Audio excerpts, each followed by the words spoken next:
ating pong executive ng batas, kasama na dyan mga police, mga barangay official, at iba pang mga tauhan ng ating gobyerno. Kasama na po tayo lahat dyan, kahit ito ay private citizen. Meron po tayo ng obligasyon na i-execute ang batas, kasama din sa ating office.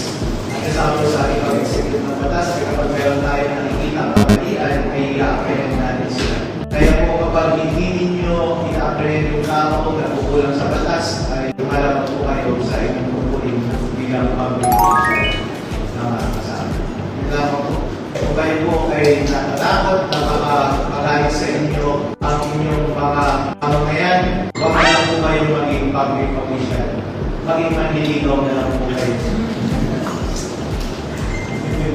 Gawin nyo lang silang girlfriend, boyfriend, o asawa at huwag mo silang mag-disappoint.